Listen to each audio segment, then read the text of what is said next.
What's going on, YouTubers, reviewers, and viewers? This is Cam the Lego Man back with a brand new video for today. And today I'm going over 10 Lego Star Wars sets that desperately need to be made. We're going to kick this list off with 2 honorable mentions. First up, the Supremacy from Star Wars The Last Jedi.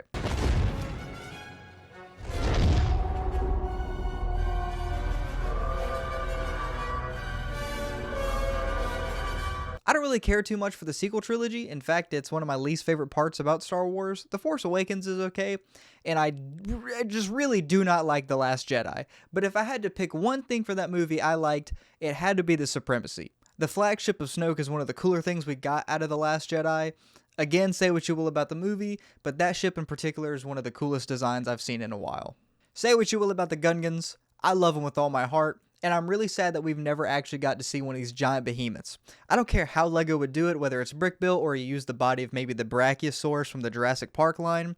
I want to see this thing with a massive shield generator on its back, crushing droids or, getting shot at. I don't care. Give me the Famba. Now kicking off the real list in no particular order, number 10's got to go to Dexter's Diner. Dexter's Diner first appeared in the Attack of the Clones movie all the way back in 2002. Dexter's Diner is one of the more iconic places from the prequel trilogy, acting as a Mos Eisley for the prequels.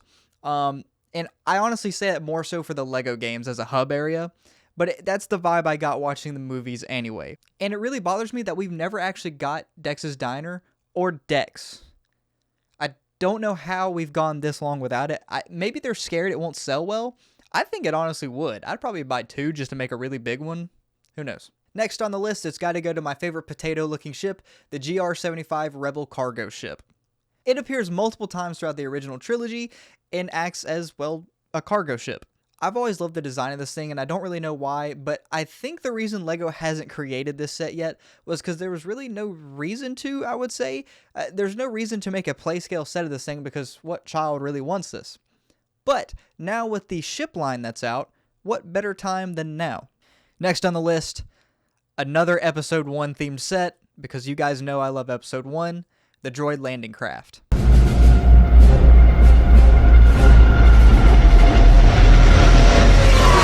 I know LEGO, for whatever reason, has something against the Separatists. They barely make anything for them, especially ship-wise, and this landing craft is one of the cooler things to come out of the prequels to me. I've always loved the design of this ship. I'm kind of surprised they haven't at least made a play-scale set. Obviously, it's not to scale with any minifigure because this thing would be gigantic, but you could throw in little MTTs and AATs all across the thing to come out of it, maybe like a function to move them down the way it works in the movie, like an elevator shaft, I guess. I don't really know how they would do it, but maybe.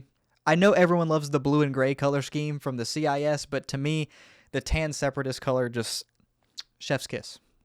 Next on the list, you're not going to believe it, it's another cargo vessel. This time it's going to be the Heavy Imperial Cargo Shuttle.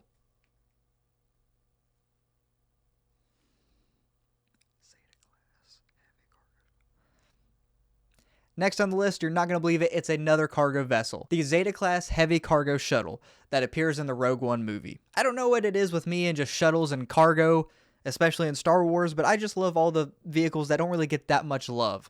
And again, this was one that actually surprised me that never came out during 2016 when Rogue One released. It's a cool ship, and it has a pretty cool scene in the movie, so kind of boggles my mind. Hopefully, eventually, when we hit 2026, there may be a 10-year anniversary. We may get the set then. That's just a guess in my mind. It's probably never going to happen. Next on the list, it's got to go to the Separatist Lucrehulk class battleship. This thing appears all the time in the prequel trilogy, each and every single movie. And again, the question that's been asked so far, why haven't they made it? It could be play scale, it could be UCS scale. I think it works in any kind of way, to be honest with you. I'm just dying to get one.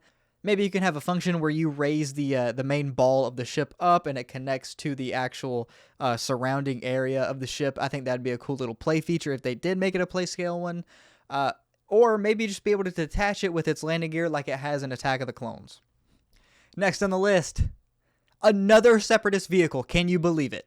This time, this comes from the Clone Wars. It is the Separatist Super Tank prototype. This Super Tank reminds me of a snail for some reason, or like some fat larva, and I love that. A lot of the Separatist vehicles give me that vibe that it's some form of insect or like alien-esque creature, and this falls just right in line with that. It's such a unique design as well. I feel like it just blends everything from the Separatist that we know together into one massive vehicle, and I think I would just die to see it, honestly. Will they ever make it? Honestly, really doubtful in my mind. If they haven't made it by now, I really don't know if they ever will. This is one of the ones on the list that is probably my most doubtful to ever be made, but who knows. Next on the list, it's not necessarily one thing. It could be multiple. I really don't care which one it is. Any of Padme's ships. It's really surprising to me that from episode 1, episode 2, and episode 3, it really surprises me from the Phantom Menace all the way to the Revenge of the Sith, we never saw any of her actual personal ships. They're all really cool designs. I think my personal favorite one was the one that appeared in Attack of the Clones. I can kind of see why they maybe have strayed away from not creating it, because they don't really make the silver chrome pieces anymore, and they haven't for God knows how long. And I don't really know if that would transfer well over into gray color. Nonetheless, at this point, I just want to see at least one. It kind of drives me crazy that we haven't gotten this yet, and I think it should drive you crazy even more than me, because I know you like Padme. Liar! Guys, we've entered the final 3 of this list, and truthfully, if you don't have any of these 3 on your own personal list for LEGO Star Wars sets that need to be made, what are you doing? What are you doing? I want to see your list. Put it in the comments below. Next up, it's got to be the famous Jedi Temple that appears all throughout the prequel trilogy. And I think this would work as like a little diorama of just the temple itself. Or maybe we could get a diorama of the inside of Anakin. You know, if they did make the temple in a diorama, I think it would be really cool if they added some fire and smoke as like pieces that you could add on, so where you can display either before Operation Nightfall or afterwards. I think that would be such a cool little feature that they could add. I don't really care how they bring it to life. Just please, look, I would even die for just the library section alone. That's it. Honestly, that's all I'm asking, but I would like to see the entire actual Jedi Temple. Number 2 on the list, it's got to go to a Republic vehicle, the UT-AT. I've seen plenty of mocks of this thing, and they all look great every single time. And I know that this set was originally supposed to be made way back when, but it never came out, and we've seen prototype images of it. And I honestly think LEGO has seen the request for this thing. They just haven't made the push to actually get it out yet. I mean, this would be a perfect 2-in-1. Give us the UT-AT with a set of the Space Marines, which we have also never gotten, which kind of blows my mind also. And with Ki-Adi-Mundi. And give me a Bakara as well. Sell it for $80, $100. I really don't care. I will buy it. That one in particular, I'd really love to see. I've always loved the look of the UT-AT. In fact, I love most of all of the Republic tanks that have come out. I love the AT-OT, AT-TE, AT-DP. You get the point. I think they're missing out on fat wallets on this one by not making this and the figures that I just mentioned. I think this thing would sell really well. Next on the list. Poggle, take it away. That's right, guys. If you can't understand Geonosian, I want the Geonosian Arena. Again, another set that LEGO was supposed to come out with back in the day. There are prototypes online that have surfaced throughout the years. And, dude, I am dying for an Acklay, a Nexu, and a Reek Man. I am dying. Make it a Master Builder set, please. For the love of everything, throw in just a crap ton of droids. I don't care. Make this thing. LEGO, if you don't, this is I genuinely believe this is the one thing that is making your pockets just cry. Because I know LEGO wants their money, and this is how you get it.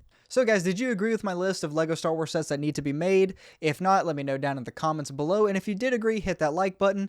And I would love it if you subscribe to me. Right now, I'm sitting around 190 subscribers. If I could get to 500, that'd be awesome. I'd love to hit a new goal of mine. And I really appreciate you guys for watching the video and liking and commenting and all the beautiful things that you do. Bye.